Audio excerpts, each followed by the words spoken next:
Good evening, one and all. It's a great honor to be presenting on this great forum. I'll be talking about management of a rare pediatric case of idiopathic intracranial hypertension presenting with seizures. My chief author is Dr. Y. Raman sir. He's a professor and chief of pediatrics clinic neuroophthalmology in Osmania Medical College, Hyderabad. IIH or pseudotumor cerebri is a syndrome characterized by raised intracranial pressure with normal CSF components and no secondary cause detected on imaging. Clinical features are secondary to raised ICP syndrome like nausea, vomiting, headaches, and transient blurring of vision. There might be diplopia due to involvement of the sixth nerve. These are well described in middle-aged obese women.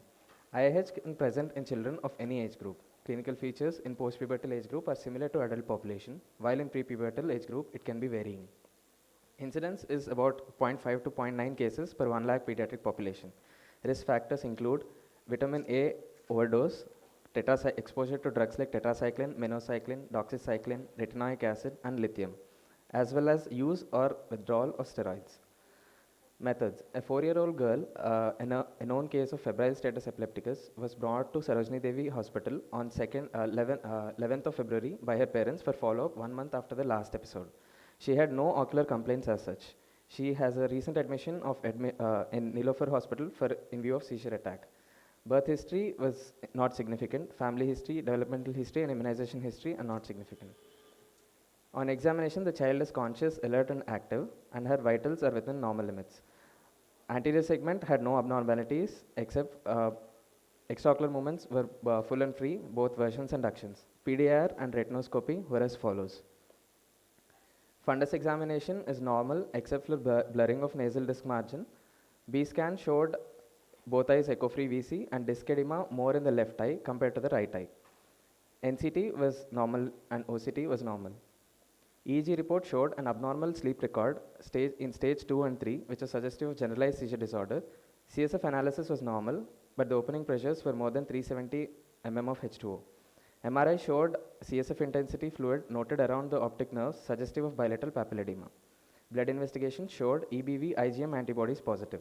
So she was started on the following medications, namely metazolamide, calcimox, Levipil, and multivitamin tablets.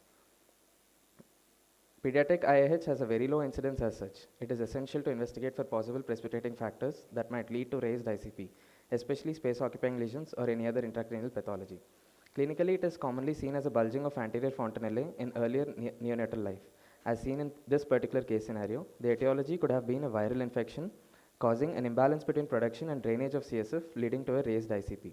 The child was followed up 1 month later, and it is noted that the papilledema is dissolving and there is significant symptomatic relief with the current treatment regimen. The presentation of IIH in pediatric populations has several important distinctions from that in adults, especially among prepubertal patients in which there is no apparent association with gender or obesity. Pediatric patients are more likely to be asymptomatic or present with atypical symptoms than their adult counterparts. Ideal treatment practices and the natural history of pediatric IIH remain unclear. Estazolamide is the mainstay of medical treatment, but some patients with significant visual loss may require surgical intervention. These are my references, and thank you.